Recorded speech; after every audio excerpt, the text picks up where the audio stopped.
Let's dive into the discussions shaping the nation. The Taoiseach today set out that the rents are supposedly not going to increase, but in actual fact we know that it is the case that rents will be increasing as a result of the measures brought in today by your government. It is just incredible that we are in the midst of an emergency which your government accepts is an emergency, with rents higher than they've ever been in the history of the state, rents completely unaffordable, completely unsustainable, and yet now we're going to see rents rise even further. The removal of that rent cap, which will happen between tenancies, means that we're going to see rents increase across the board. Make no mistake about it, the move today by the government was a signal to landlords: increase the rents, go ahead, we're telling you, you can increase the rents. That's what you were saying to landlords. You were saying it to landlords of existing properties and landlords of new properties who build them. And why you shake your head, it is absolutely the case, because you said very clearly in the introduction of these measures was that this was about activating the supply of institutional investors delivering housing. If it was activating the supply, it clearly does that through allowing higher rents, because that's what you've said is needed, that's what lobbyists have been saying, and that's what the institutional funds have been looking for, and now you have given it to them. So every tenant will face the situation of increased rents within the next 6 years. What we're going to see is rents rise even further than they are already.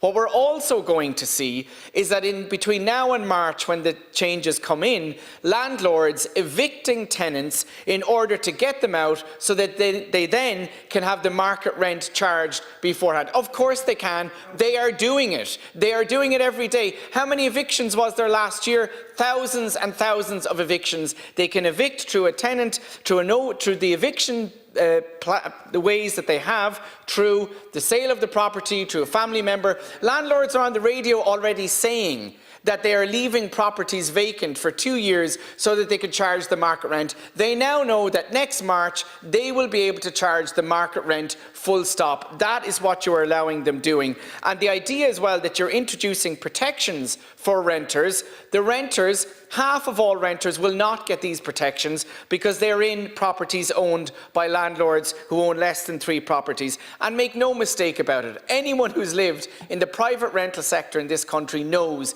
that what this will mean is landlords will be able to turn to the tenants and say, the rent is increasing, and if you don't accept it, we will evict you, or if we can't evict you directly, we won't do the maintenance. It will be forcing renters out so they can charge the market rents. What you're doing in these measures is reducing the one protection that renters had. This is a policy shift back to institutional investor funds. It's about making build-to-rent corporate landlords central to housing policy, and renters are going to face evictions. We're going to see more homelessness as a result of these policies. The no-fault evictions ban should be for every renter, and it should be implemented immediately. We need to see a register for rents, and we need to see a freeze on rents for 3 years.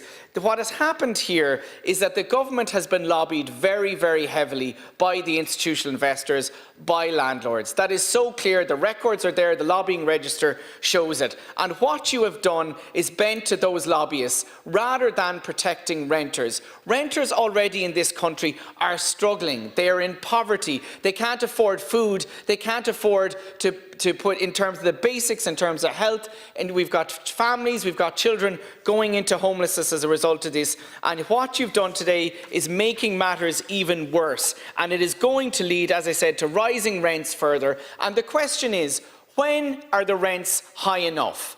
When will it be enough? When they're 4,000 a month? When they're 5,000 a month? At what point will you say, actually, we need to freeze rents at this point? And when also will rents fall? These policies are not going to lead to rents falling, and we really are absolutely disgusted with this policy today, and we will fight it as much as we can.